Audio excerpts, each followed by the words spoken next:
Hello and welcome to competition doctor. मेरा नाम है शुभम। और जैसा कि प्रीवियस वीडियो में हमने कहा था कि हम आरआरबी ग्रुप डी के बच्चों के लिए एक संकल्प बैच लेके आ रहे हैं। तो संकल्प बैच के अंतर्गत ये पहली क्लास है। तो सबसे पहले हमने पहली क्लास है जनरल साइंस में फिजिक्स केमिस्ट्री और बायोलॉजी करना था। तो फिजिक्स में पहला टॉपिक है आज हमने जो लिया है वो है यूनिट एंड मेजरमेंट। एक क्वेश्चन आपको ग्रुप डी के अंदर एग्जाम में देखने को यूनिट एंड मेजरमेंट से मिलेगा। ठीक है। तो सबसे पहले बात करते हैं कि यूनिट और मेजरमेंट में थोड़ा सा बेसिक बात करते हैं, जहाँ से एक क्वेश्चन हो सकता है इस पेज से ही एक क्वेश्चन आ जाए, क्योंकि अब इसमें यह है कि भौतिक राशियां क्या हैं। भौतिक राशियां मतलब फिजिकल क्वांटिटी। फिजिकल क्वांटिटी क्या है कि वे सभी राशियां जिन्हें हमें एक संख्या द्वारा व्यक्त कर सकते हैं या प्रत्यक्ष रूप से माप सकते हैं, उनको कहते हैं फिजिकल क्वांटिटी। अच्छा ठीक है, जैसे मान लीजिए कि एक ये लोहे की रॉड है, ठीक है ना। अब ये लोहे की रॉड है। अब इसको अगर हमको मापना है तो यहाँ से यहाँ तक इसकी कुछ लेंथ होगी, ठीक है। यहाँ से यहाँ तक इसका कुछ पेरीमीटर होगा, अगर गोल हुई तो, है ना। या चौड़ी, अगर ऐसे चौड़ाई में हुई तो इसका यहाँ से यहाँ तक कुछ चौड़ाई होगी। तो ये अब अब एक मान लीजिए लंबाई हमने कह दिया कि ये 10 लंबाई, तो एक संख्या हमने ले ली। हमने कहा ये 10 सेंटीमीटर की है या मीटर की है या किलोमीटर की है, ठीक है। तो ये जो सेंटीमीटर है, ये मीटर है, ये किलोमीटर है, ये इसका यूनिट है, ठीक है। तो इस टॉपिक में हम यही देखेंगे कि किन किन चीज़ों का यूनिट्स क्या होती हैं, कौन सी यूनिट स्केलर है, कौन सी यूनिट आई कहाँ से। और इस टॉपिक्स में हम आपको ये भी बताते चलेंगे साथ ही के साथ कि ये क्वेश्चन प्रीवियस ईयर में ऐसे क्वेश्चन आए थे, यहाँ से आते हैं, जो आप धीरे धीरे अभी समझने की कोशिश करते हैं ना। अब जैसे क्या है कि भौतिक राशियां फिजिकल क्वांटिटी क्यों कहते हैं कि जो चीजें फिजिकल हैं हम उनको ही नाप सकते हैं ना। उनका ही कोई मात्रक हो सकता है, उनकी भी कोई मात्रा हो सकती है ना। अब मान लीजिए कोई व्यक्ति है, कुछ फील कर रहा है, तो फील है कर रहा है तो वो भौतिक चीज तो है, फिजिकल है नहीं। वो इमोशनल चीज है। इमोशनल चीजों को हम थोड़ी कह सकते हैं कि आज जो है हम 10 सेंटीमीटर हैवी फील कर रहे हैं या 10 सेंटीमीटर बुरा फील कर रहे हैं, ऐसा नहीं होता है। तो ठीक है ना। अब जैसे कोई वस्तु है, ठीक है, कोई वस्तु है, उसका द्रव्यमान कुछ ना कुछ हो सकता है, ठीक है। उसको माप सकते हैं, उसकी लंबाई माप सकते हैं, उस पर क्या फोर्स लग रहा है, उसकी कोई व्यक्ति है, कोई कार है मान लीजिए, है ना। वो एक मान लीजिए आज वो कार जो है नोएडा से लेके और वो लखनऊ गए हम उस कार से। तो हम ये भी माप सकते हैं कि उस कार की जो है चाल वहां से वहां तक कितनी थी, दूरी कितनी थी। तो ये सब चीजें जो हैं फिजिकल क्वांटिटी में आती हैं और उनको जो है हम किसी यूनिट से जो है उसको मेजर कर सकते हैं। बस सिंपल सी बात है, ठीक है ना, इतना बहुत सोचने की जरूरत नहीं। अब क्या है कि भौतिक राशियों को दो वर्गों में बांटा गया। भौतिक राशियां जो हैं वो दो तरह की होती हैं, ठीक है। एक हो गई कि जिसमें दिशा है, एक है जिसमें दि, दिशा नहीं है, ठीक है ना। अब जैसे अदिश है, इसमें मतलब कि दिशा नहीं है, केवल परिमाण है। सदिश में परिमाण भी है और दिशा भी है। अब कैसे? अब जैसे द्रव्यमान है, ठीक है। अब द्रव्यमान जैसे तापमान है, एक मोटा मोटा एग्जांपल लेते हैं, जैसे तापमान है ना। अब तापमान है, मान लीजिए मैंने कहा कि आज मेरा बॉडी टेम्परेचर जो है ना वो 37 डिग्री सेंटीग्रेड है, ठीक है। अब 37 डिग्री सेंटीग्रेड में दिशा बताने की जरूरत थोड़ी ना कि आज मेरा 37 डिग्री सेंटीग्रेड जो है ऊपर को है तापमान, या 37 डिग्री सेंटीग्रेड नीचे को है, या दाएं को है, या बाएं को है। इसमें दिशा बताने की आवश्यकता तो है नहीं तापमान के लिए। ऐसे ही समय है। अब हमने कह दिया भाई 9 बजे हैं, ठीक है। अब ये हमें 9 बजे के लिए या 3 बजे के लिए बताने की जरूरत थोड़ी ना, तीन दाएं 3 बजे हैं या बाएं 3 बजे हैं, ठीक है। या किसी चीज की चाल है, मान लीजिए मैंने कह दिया कि एक बस की चाल है, जो ये वाली बस थी अपनी, इसकी चाल मान लो हमने कह दिया 20 किलोमीटर पर आवर थी, ठीक है। अब 20 किलोमीटर मीटर पर आवर उसकी चाल थी। तो हमको 20 किलोमीटर पर आवर के लिए ये थोड़ी बताना है कि इसकी चाल इधर को जाता है तो 20 किलोमीटर आवर थी, इधर को जाती है तो 40। तो ये फिर जब वेग की बात करेंगे तो उसमें दिशा की आवश्यकता होगी कि वेग किस दिशा में है, ठीक है ना। तो इसमें दिशा की आवश्यकता होती नहीं, डायरेक्शन नहीं होता है, ठीक है। ये स्केलर क्वांटिटी जो होती हैं उसमें केवल और केवल मैग्नीट्यूड की आवश्यकता होती है, परिमाण की आवश्यकता होती है। ये पेपर में कई बार क्या है ना कि राशियां दे दी जाती हैं, जैसे पूछ लिया गया द्रव्यमान, घनत्व, तापमान और संवेग में कौन सी राशि सदिश है। तो हमने देखा भाई संवेग है, तो इसमें दिशा की आवश्यकता होती है संवेग में, तो हमने लग दिया भाई ये सदिश राशि है, ठीक है। तो इसमें सदिश में क्या होता है कि जैसे विस्थापन है, ये बल है, हमने बल लगाया, तो हमको ये जैसे मान ली इस पे हमने फोर्स लगाया, तो इधर को लगाया, इधर को लगाया, इधर को लगाया, इधर को लगाया। तो इसमें आप देखेंगे तो डायरेक्शन की भी आवश्यकता होगी मैग्नीट्यूड के साथ साथ, मतलब परिमाण के साथ जो है इसमें दिशा भी बताने की। जैसे बल आघूर्ण है, हमने कहा कि भाई ये हमारे घर पे एक दरवाजा लगा है, ठीक है। ठीक है, यहाँ पे 2 कब्जे लगे हैं। ठीक है, अब हमने कहा कि भाई ये जो है r डिस्टेंस इसकी है ना। हम F फोर्स लगाते हैं। अब दरवाजा बाहर खोलेंगे तो इधर को फोर्स लगाएंगे, इधर को खोलेंगे, अंदर को खोलेंगे तो इधर को फोर्स लगाएंगे। तो इसमें कभी आप देखेंगे तो डायरेक्शन की आवश्यकता है। इसीलिए पूछे कभी तो बल आघूर्ण जो है उसको सदिश राशि में लिया गया, त्वरण को सदिश राशि में लिया गया, विस्थापन को सदिश में लिया गया, किस ओर विस्थापित हो रही है ना, इस तरह देखेंगे। तो जो भी राशियां आगे भी जो जो जो चीजें आती जाएंगी, हम लोग क्या करेंगे कि उसको वहीं के वहीं ये देखते चलेंगे साथ ही साथ कि ये अदिश है कि सदिश है, क्योंकि अदिश सदिश से एक क्वेश्चन आने मुझे लगता है कि आना चाहिए। और प्रीवियस ईयर अगर थोड़ा सा एवेल्यूएट करें तो ग्रुप डी में तो आते ही रहे हैं ऐसे क्वेश्चन। ठीक है, अब हम देखते हैं कि अब जैसे अभी हम ये क्या पढ़ रहे थे कि किस तरह के जो है फिजिकल क्वांटिटीज होती हैं। अब हम देखते हैं कि जो फिजिकल क्वांटिटीज जिससे मापते हैं वो मात्रक, वो कितने तरह के होते हैं। तो वो 2 तरह के होते हैं। एक हो गया अपना मूल मात्रक, एक हो गया व्युत्पन्न मात्रक। मूल मात्रक कितने होते हैं? तो 7 होते हैं। अभी आगे मैं इसको बताऊंगा, अच्छे से एक्सप्लेन किया जाएगा। 7 होते हैं। ठीक है, अब मूल मात्रक क्या है कि मूल मात्रक जो है ऐसे मानकों का प्रयोग किया जाता है जो अन्य मानकों से स्वतंत्र है। ठीक है, ये किसी पे डिपेंडेंट नहीं है। जैसे लंबाई है, ठीक है, लेंथ है। अब लेंथ को हम मीटर से करते हैं। ठीक है, अब मीटर से किया लेंथ हुआ। अगर हमको एरिया निकालना है किसी चीज का तो हमने कहा भाई ये भी तो लेंथ है और ये भी लेंथ है। हमने कहा भाई ये भी m है, ये भी m है, तो एरिया कितना हो गया? m इंटू एम मतलब m स्क्वायर हो गया। तो ये तो हो गया मूल मात्रक। ठीक है, क्योंकि ये फ्री है, स्वतंत्र है। ठीक है, इसको इसके लिए किसी और हमको यूनिट की आवश्यकता नहीं है, किसी और मात्रा की आवश्यकता नहीं है। लेकिन अगर एरिया निकालना है तो हमको 2 मीटर मिले, मीटर स्क्वायर हो गया, तो मतलब हमको 2 मीटर की आवश्यकता हुई, मतलब 2 मूल मात्रक की। तो मूल मात्रक की सहायता से उत्पन्न होते हैं व्युत्पन्न मात्रक। ठीक है, अब इसमें लिखा भी है, देखो यहाँ पे जैसे लंबाई है। ठीक है, लंबाई का मात्रक क्या है? मीटर है। समय का क्या है? सेकंड है। और द्रव्यमान का क्या है? किलोग्राम है ना। लेकिन अगर यही देखते हैं हम तो बल का, फोर्स का क्या है? न्यूटन है। न्यूटन कहाँ से आया? न्यूटन कितना होता है? न्यूटन है, तो ये न्यूटन कहाँ से आया? F बराबर m और a, मास और एक्सेलरेशन। हमको इसके यूनिट की भी आवश्यकता है, इसके भी आवश्यकता है। तो ये व्युत्पन्न मात्रक हो गया, मतलब ये 2 मूल मात्रकों से ही तो मिलके बन रहा है ना। तो इस बात को थोड़ा समझने की आवश्यकता है। व्युत्पन्न मात्रक जो है मूल मात्रकों की सहायता से उत्पन्न होते हैं। अब ठीक है, अब मात्रक पद्धतियों के बारे में बात करते हैं। मात्रक पद्धतियों का क्या हुआ कि जैसे अभी क्या है कि मान लीजिए 4 देश हैं। ठीक है, अगर सबने अपने अपने हिसाब से लंबाई करना कह दिया, किसी के यहाँ मीटर इतना बड़ा होता है, किसी के यहाँ मीटर इतना बड़ा होता है, यहाँ हमारे यहाँ इसका नाम मीटर है, मान लो उनके यहाँ इसका नाम जॉन हो गया। तो ऐसा तो पॉसिबल नहीं है ना कि हम सब जगह अलग अलग हो। तो एक जो है 1960 के करीब जो है एक इंटरनेशनल सिस्टम ऑफ यूनिट्स बना, जिसको एसआई सिस्टम कहते हैं। तो उसमें क्या हुआ कि कई पद्धतियां बनी थी। जैसे सीजिस पद्धति है, इसमें क्या है, सी से हो गया सेंटीमीटर, जी से हो गया ग्राम, एस से हो गया सेकंड। इसी तरह एफ से क्या हो गया, फुट हो गया, पी से पाउंड, एस से सेकंड, एम के एस में मीटर, किलोग्राम, सेकंड, जिसका हम लोग प्राय प्रयोग करते हैं। ठीक है, ठीक है, प्राय प्रयोग करते हैं। तो एक मानक बनाया गया, जैसे अब देश नहीं संविधान से चलता है। एक किताब बनती है कि पूरे देश में अगर फांसी की सजा यूपी में ऐसी है तो केरला में भी वैसी है। वैसे ही है कि अगर मीटर यहाँ जैसा है, मीटर आप 100 किलोमीटर दूर चले जाएंगे तो एक पद्धति बनी हुई है, वो भी ऐसी होगी। 1000 चले जाएंगे तब भी ऐसी होगी। अगर विदेश में आप हैं तब भी मीटर की वैसी ही लगभग होगी, है ना। तो तो हम लोग जो यूज करते हैं ज्यादातर, प्रायः सामान्यतः एमकेएस पद्धति का प्रयोग करते हैं। ठीक है, तो अब क्या हुआ कि जब इंटरनेशनल सिस्टम ऑफ यूनिट बना, मतलब अंतर्राष्ट्रीय मात्रक पद्धति के लिए कमेटी बनी, 1960 की बात है। तो इसमें ये हुआ कि 7 मात्रक जो हैं उनको रखा गया कि ये मूल मात्रक हैं, मतलब इनका 7 चीजों का नाम दिया गया और 2 को संपूरक माना गया। और कहा गया कि इससे ये 7 तो मूल हैं। ठीक है, अब उनके नाम कौन कौन से ये, ठीक है, कहा गया भाई इंटरनेशनल उसमें कि ये 7 तो मूल मात्रक हैं। जैसे कहा गया भाई लंबाई को हम मापेंगे तो उसको मीटर कहेंगे। अगर हम किसी चीज का द्रव्यमान करेंगे मतलब भार तो किलोग्राम से करेंगे। टाइम को अपन सेकंड से करेंगे। विद्युत धारा को करेंगे तो एम्पियर से करेंगे।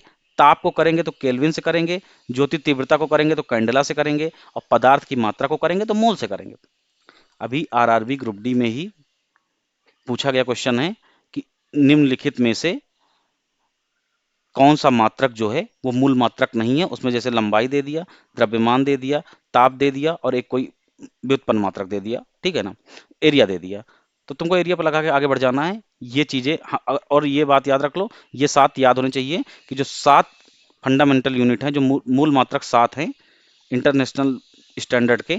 इनको तो एकदम याद रखना कि लंबाई का मीटर ही होगा एम के एस पद्धति में, द्रव्यमान का किलोग्राम होगा, देखो एम से ये शुरू हो रहा है, ये के से, ये एस से, और समय का सेकंड होगा, विद्युत धारा का एम्पियर होगा, ताप का केल्विन, तीव्रता का कैंडला, और पदार्थ की मात्रा का मोल, है ना। तो ये हुआ कि भाई ये 7 तो मूल मात्रक रहेंगे जिनसे हम आगे व्युत्पन्न मात्रक, जैसे मान लीजिए अब लंबाई है तो उससे एरिया निकाल लेंगे, लंबाई है तो उससे वॉल्यूम निकाल लेंगे। तो लेकिन अब लंबाई का ही नहीं पता तो कैसे निकालेंगे, इसीलिए एक ये बनाया गया कि भाई 7 तो मूल मात्रक होंगे और 2 मात्रक को बताया गया कि ये जो है सप्लीमेंट्री यूनिट है। अब कैसे, समतल कोण और ठोस कोण। अब समतल कोण तो आपको पता ही होगा कि जैसे मान लीजिए ये एक पेपर है, ठीक है, इस पे अपन हम कोई एंगल बनाते हैं, मान लो ये कोई एंगल बनाया, तो ये पेपर के सापेक्ष जो है ना ये समतल कोण बनाता है। इसको, इसका मात्रक होगा रेडियन और ठोस कोण का होगा स्टेरेडियन, है ना। तो ठोस कोण का होगा स्टेरेडियन। तो 7 बनाए गए वो और 2 ये बनाए गए, ठीक है ना। आगे बढ़ते हैं। ठीक, ये कुछ चीजें हमने लिखी हैं, ये पेपर में एज इट इज पूछ ली जाती हैं, जैसा लिखा है वैसे ही पेपर में आ जाएगा। जैसे एक एस्ट्रोनॉमिकल यूनिट, ठीक है, एक एस्ट्रोनॉमिकल यूनिट बराबर कितने मीटर, पेपर में आ गया। अब उसमें 4 ऑप्शन दे दिया, 1.495 इंटू 10⁻11 मीटर, ठीक है। एक तो ये बात है। एस्ट्रोनॉमिकल यूनिट क्या होती है, सूर्य और पृथ्वी के मध्य दूरी खगोली का इसको कहते हैं, ठीक है। एस्ट्रोनॉमिकल यूनिट कहते हैं सूर्य से पृथ्वी के मध्य की, ठीक है ना। प्रकाश वर्ष कहते हैं प्रकाश को निर्वात में एक वर्ष में जितनी दूरी चलता है उसको एक लाइट ईयर कहते हैं। अब उसकी वैल्यू कितनी है, 9.46 इंटू 10⁻15। ये भी डायरेक्ट पूछ लिया जाता कि एक लाइट ईयर में कितना मीटर, ठीक है। एक पारसेक में कितना। अब पारसेक क्या है, दूरी मापने की सबसे बड़ी इकाई को कहते हैं पारसेक, ठीक है। 3.08 इंटू 10⁻16, ठीक है। तो ये सब चीजें डायरेक्ट पूछ ली जाती है, इसीलिए मैंने लिख दी, क्योंकि पिछले कुछ एग्जाम से में ये भी देखा गया है। अब ये सब चीजें हैं, जैसे एक आउंस में कितने ग्राम, 28.35 ग्राम। एक पाउंड में कितना, 16 आउंस। एक किलोग्राम में कितना। इसको आप एक बार देख लीजिएगा, मैं ये नहीं कहूँगा बहुत इंपॉर्टेंट। जैसे ये तो आपको पता है कि 1 क्विंटल में इतना होता है, 1 मीट्रिक टन में 1000 किलो होता है, पूछा गया तो बता देना। 1 किलोग्राम का, इसलिए अब मैंने पाउंड का ग्राम में तुम्हें कनेक्शन बता दिया, तुम किलोग्राम खुद ही निकाल लोगे, है ना। ये भी एक बार आप देख लेना कि 1 एकड़ में 4840 वर्ग गज होते हैं, 43,560 वर्ग फुट होते हैं। 1 हेक्टेयर में 2.5 एकड़ होता है। 1 वर्ग किलोमीटर में 100 एकड़ होते हैं, सॉरी 100 हेक्टेयर होते हैं। 1 लीटर में 1000 घन सेंटीमीटर होता है, 0.2642 गैलन। ये चीजें कहाँ से उठाई मैंने, ये आरआरबी एएलपी में पूछी हुई चीज है, ठीक है। असिस्टेंट लोको पायलट में पूछा गया था कि 1 गैलन में कितने लीटर, 3.785। अब ये चीजें लोग छोड़ देते हैं, स्किप कर देते हैं, लेकिन ये ग्रुप डी का एग्जाम है। सिंपल सिंपल फैक्चुअल फैक्चुअल चीजें आएंगी जो एनसीईआरटीज में हैं, और थोड़ी चीजें जो एनसीईआरटी में नहीं है और पूछी गई हैं वो भी मैंने इसमें वो कर ली है, क्योंकि और जो आप एग्जाम देते रहते हैं। अच्छा, ये चार्ट जो है इससे एक क्वेश्चन आ चुका है, ठीक है, ये भी यूनिट का ही है।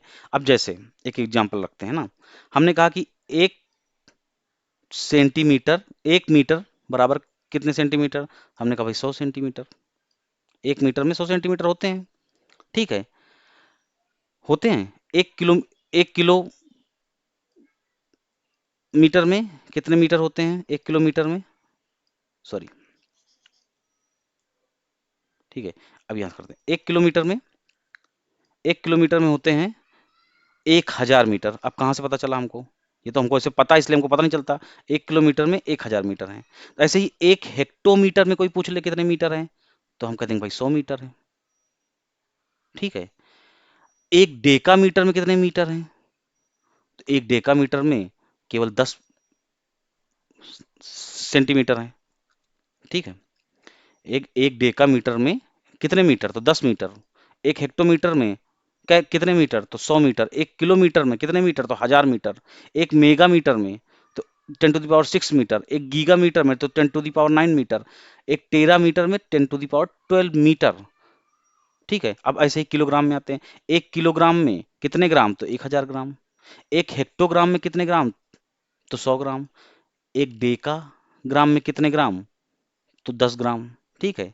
ऐसे ही अगर पूछे कोई 1 डेसीमीटर में कितने मीटर, 1 डेसीमीटर में कोई पूछे कितने मीटर, तो हम कह देंगे 1 डेसीमीटर में होगा 1/10 मीटर, 1 डेसीमीटर में। अब 1 सेंटीमीटर में कोई पूछ लिया तो 1 सेंटीमीटर में हमने कहा 1/100 मीटर। अब कैसे आया, यहाँ से आया, इसको इसलिए मैंने यहाँ पे लिखा था कि 1 सेंटीमीटर करना है तो इधर भेज देंगे हम ना, ये तो करते हैं हम, लेकिन इसलिए अगर ये टेबल याद रही तो हम तुरंत निकाल लेंगे। एक डेसीग्राम 100 ग्राम, एक सेंटी, अब सेंटीग्राम तो कोई चीज़ नहीं होती, एक मिलीग्राम होती है, माइक्रो नैनोमीटर है, पिकोमीटर है ना। तो ये चीज़ें हैं, जैसे कोई पूछ लिया कि 1 नैनोमीटर में कितने सेंटीमीटर, तो हमने कहा भाई 10⁻⁹ ठीक है। 1 नैनोमीटर में कितने मीटर, सॉरी 10⁻⁹ मीटर। 1 सेंटीमीटर में कितने मीटर, तो हमने कहा 1/100 मीटर, ठीक है, यही तो कहा हमने। तो कन्वर्जन, यूनिट कन्वर्जन है, थोड़ा थोड़ा समझ में आया होगा, ना आया हो तो एक बार और रिपीट कर देता हूँ। हालांकि मुझे उम्मीद है कि समझ में आ गया होगा कि आपको सीधे जैसे डेसी लिखा है, यहाँ पे डेसी है, सेंटी है, मिली है, माइक्रो है, नैनो है, पिको है। अब दो मैंने इसमें एक पिको के बाद होता है फेम्टो, फिर होता है आटो, ठीक है। फेम्टो ऑटो होता है, जैसे 12 है तो 10⁻⁻15 ये होता है, ये ऑटो होता है 10⁻⁻18। अभी तक आया नहीं था इसलिए मैंने इसमें लिखा नहीं था, लेकिन ठीक है। अगर पूछ लिया 1 डेसीमीटर में कितने मीटर, तो 1/10, मतलब 10⁻⁻7। अब पूछ लिया 1 नैनोमीटर में कितने मीटर, तो 10⁻⁹ ये पेपर में आता है। नैनोमीटर का, माइक्रोमीटर का आ चुका है, ठीक है, माइक्रोग्राम का आ चुका है, ठीक है। ये म्यू, इसको म्यू से डिनोट करते हैं, इसको एन से करते हैं, इसको पी से करते हैं, एफ से करते हैं, ठीक है। तो ये टेबल भी आप एक बार बहुत ध्यान से देख लीजिएगा तो आपको समझ में आ जाएगा, नहीं आएगा तो रिपीट करके देखिएगा तो फिर समझ में आ जाएगा, ठीक है ना। आगे बढ़ते हैं। अब ये मैंने कुछ मतलब कुछ फिजिकल क्वांटिटीज ऐड की हैं और उनका एसआई यूनिट क्या होगा वो हमने साथ में ऐड किया है। अब जैसे हमने कहा कि भाई जो द्रव्यमान है, ठीक है, मास है, मास को हम किलोग्राम से लिखते हैं, कहो हाँ। हमने कहा लंबाई को किससे लिखते हैं, तो हमने कहा मीटर से लिखते हैं। एरिया को कैसे करते हैं, अब एरिया को मैंने मीटर स्क्वायर लिखा, कैसे लिखा भाई, एरिया का हमने बताया था ना, एरिया में क्या होता है, लंबाई गुणे चौड़ाई, दोनों मीटर से ही नापते हैं तो मीटर स्क्वायर हो गया, ठीक है। इसका टाइम का सेकंड हो गया, आयतन का तो वॉल्यूम लंबाई, तो ये इसका क्या हो गया, ऐसा यूनिट अगर कोई पूछे तो लंबाई गुणे चौड़ाई गुणे ऊंचाई, ठीक है। अगर मीटर में है तो मीटर क्यूब, सेंटीमीटर में सेंटीमीटर क्यूब। करंट को एम्पियर से नापते हैं, ताप को केल्विन से करते हैं, घनत्व को पता ही है, रो बराबर M by V, mass upon volume, यही तो है। अब इसका मीटर अपॉन सेकंड कैसे आया है, एस बराबर डी बाई टी होता है, ठीक है। चाल बराबर दूरी बटे समय, यही तो होता है फार्मूला। अब डिस्टेंस किसको मापते हैं, मीटर में, और टाइम को सेकंड में। त्वरण क्या होता है, उसका अपना मीटर अपान सेकंड स्क्वायर है। त्वरण क्या होता है, मीटर अपान सेकंड स्क्वायर है। इसी तरह फोर्स है, उसका द्रव्यमान गुणित एफ बराबर एम ए होता है, यही है लिखा हुआ सामने, सब चीज फार्मूला है। और एक चीज और बता दें, सीधे फार्मूला भी पूछा जा सकता है, बहुत बड़ी बात नहीं है ये। आप जो लेवल 1 एग्जाम दे रहे हैं इसमें छोटी से बड़ी चीज, हर चीज इंपॉर्टेंट है, जो भी 10th लेवल की है। अब ये 10th लेवल की ही चीज है ना कि आवेग का फार्मूला क्या हुआ भाई, फोर्स इंटू टाइम, बल गुणे समय। प्रेशर का क्या हुआ, अब प्रेशर क्या होता है, जैसे हमने एक क्वांटिटी ले ली यहाँ पे, ठीक है ना। अब इस क्वांटिटी में आप ऊपर से फोर्स लगा रहे हैं, ठीक है, आप ऊपर से फोर्स लगा रहे हैं, और जो आपका एरिया है ये इसका एरिया होगा, ठीक है। जब ये एरिया होगा, ऊपर से फोर्स लगा रहे हैं तो ये एरिया पर्टिकुलर इस जगह पे प्रेशर क्रिएट करेगा, यही तो होता है, ठीक है। उसके बाद हम थोड़ी सी बात करते हैं कार्य या ऊर्जा पे, बल गुणे विस्थापन इसको कहते हैं, ठीक है। एफ इंटू डी शक्ति का फॉर्मूला होता है, हमने कितना काम किया और कितना समय गंवाया, ठीक है, उसका रेशियो पावर होता है। Kinetic energy half M V square, स्थितिज ऊर्जा हाफ एम जी एच। अब इसमें आपको एम भी पता है, जी भी पता है, जी पता है, यूनिट जिसको फार्मूला पता है उसको यूनिट निकालना, आपको फार्मूला आना ही चाहिए। पृष्ठ तनाव क्या होता है, सरफेस टेंशन क्या होता है, बल और लंबाई में ही तो सरफेस टेंशन होगा। प्रतिबल क्या होता है, किसी स्ट्रेस क्या होता है, किसी पर्टिकुलर एरिया में अगर कोई फोर्स लग रहा है, ठीक है, और कितना स्ट्रेस क्रिएट कर पा रहा है, तो वही प्रतिबल होता है। तो इसलिए हम जो है उसको बल बटे क्षेत्रफल कहते हैं। अब क्षेत्रफल का तुम्हें पता है मीटर स्क्वायर होता है, फोर्स का तुम्हें, बल का हमने बताया है कि जो है द्रव्यमान गुणित त्वरण होता है, द्रव्यमान एम होता है, त्वरण का क्या होता है ये भी हमने बताया है। तो आप बस लिखते चले जाओ और यूनिट मिल जाएगी आपको, ठीक है। और ये फार्मूला तो आपको याद है, तरंग दैर्ध्य को हम दूरी से ही करते हैं, घूर्णन त्रिज्या दूरी से ही हो जाएगा काम। त्रिज्या क्या है, लंबाई ही तो है, आर क्या है, लंबाई तो होती है। जड़त्व आघूर्ण क्या है, द्रव्यमान है गुणे दूरी का स्क्वायर है, दो एफ आर स्क्वायर होता है ना, सॉरी, जड़त्व आघूर्ण मतलब M R square, M into R square, कितने पे लगा रहे हैं, कितना लगा रहे हैं, ठीक। Tau over. आवृत्ति आवर्तकाल का व्युत्क्रमणुपाती होता है, पता है आपको। बल आघूर्ण बल गुणे दूरी होता है। विकृति क्या होती है? डेल्टा एल बाई एल, मतलब इनिशियल में कितना था और कितना चेंज किया, ये हो गया आपकी विकृति। तो ये फार्मूला है, इसको देखना पड़ेगा आपको। इसी तरह आप इसका देख लीजिए, दाब की प्रवणता का दाब बटे दूरी होता है। पृष्ठ ऊर्जा का ऊर्जा बटे क्षेत्रफल होता है। अब विशिष्ट ऊष्मा क्या है? देखो ये जितनी चीजें लिखी हैं, आने वाले चैप्टर्स में सब फार्मूला फिर से आएंगे, वो रिवाइज होते रहेंगे, लेकिन आपको मैंने एक साथ इकट्ठा करके इसलिए दे दिया है क्योंकि हो सकता है डर। अब जैसे कभी मान लो तुम एग्जाम देने गए ना, उसमें पूछ लिया विभवांतर क्या है, या इससे कोई एक न्यूमेरिकल डाल दिया, उसमें उसने कार और आवेश दे दिया, पूछा विभवांतर क्या है, तुम्हें पता है कि कार बटे आवेश जो है इसका फार्मूला है, तुमने सीधे लिखा और विभवांतर निकाल लिया। ये भी तो हो सकता है ना। अब जैसे रही बात धारिता है, तो आवेश और विभव के का ही अनुपात तो है, धारिता होती है ना। इसी तरह चालकता है, प्रतिरोधकता का व्युत्क्रमणुपाती होता है। विद्युत क्षेत्र क्या होता है? विद्युत बल और आवेश बटे आवेश, ठीक है। चुंबकीय क्षेत्रफल क्या होता है? बल बटे धारा गुणे लंबाई, ठीक है। अब मैंने ये भी साथ में ऐड किया था, देखो इस क्वेश्चन से इस चीज से एक नंबर आता है। पहली बात तो ये लगभग 99% है, ठीक है, कि ये आता ही है। अभी UP triple S C PET जिसने दिया हो, उत्तर प्रदेश का रहने वाला हो, पीईटी दिया हो, उसमें भी इससे एक आ गया था ना कि विभवांतर मापने के लिए किस यंत्र का प्रयोग करते हैं। तो कई बार होता है ना कि गहराई समुद्र की गहराई फेदोमीटर, वायुयान की ऊंचाई किससे नापते हैं, स्पीड के लिए ओडोमीटर, है ना।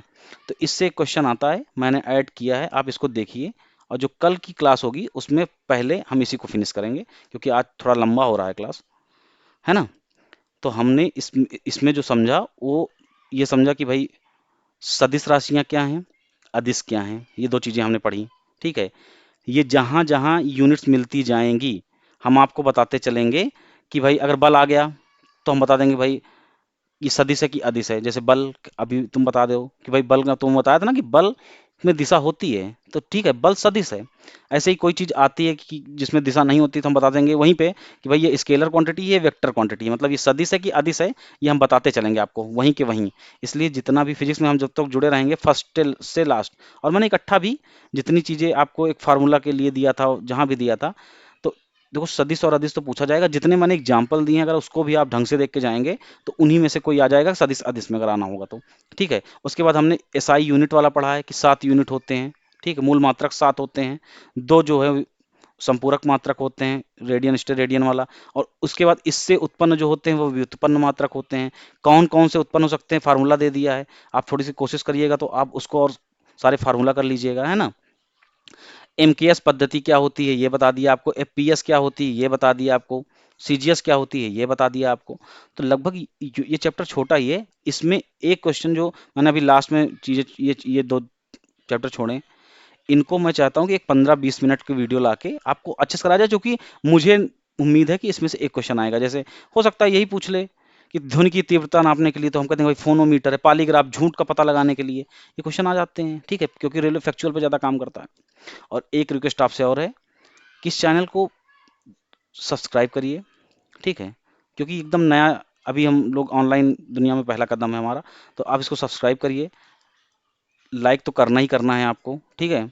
और सब तीसरी बात है कि आप कमेंट लिखिए कि आपको क्या लगता है कि क्या इम्प्रूवमेंट हम करें, या कहाँ पे आपको लगता है कि ये चीज़ें और होनी चाहिए, या पढ़ना चाहिए, या किस तरह के क्लासेज आप चाहते हैं, जो भी करेंगे, क्योंकि हमारे पास एक टीम है जो इस पे काम कर रही है। जल्दी हम लोग एक एक करके, अभी तो आज से फिजिक्स की क्लास हमने शुरू कर दी है, ठीक है। अब फिजिक्स को हम जल्दी खत्म करेंगे उसके बाद, क्योंकि हम क्वेश्चन आंसर सीरीज भी चलाना चाहते हैं इसकी ना। उसके बाद प्रीवियस ईयर हमको कराना है फिजिक्स में, ऐसे सेम वाइस वर्सा केमिस्ट्री कराएंगे, ऐसे ही बायोलॉजी कराएंगे, ठीक है। मैथ्स और रीजनिंग के लिए सेपरेट क्लासेज पैरेलल ही आना शुरू होंगी, उसमें भी सिलेबस पहले थियरी वाइज कराना है, उसके बाद क्वेश्चन वाइज कराना है, उसके बाद प्रीवियस ईयर पे काम करना है, उसके बाद प्रैक्टिस सेट चलेगा। ये 60 दिन का हमने टारगेट रखा है, और मैंने पहले भी कहा था, आज भी कह रहा हूँ, इस चैनल का जो मुख्य उद्देश्य है वो यही है कि जो भी जुड़े सिलेक्ट हो, ठीक है। हम सिलेक्शन के लिए काम करेंगे, ठीक है। आपको हम 100% अपना देंगे, आप अपना दीजिए। Thank you.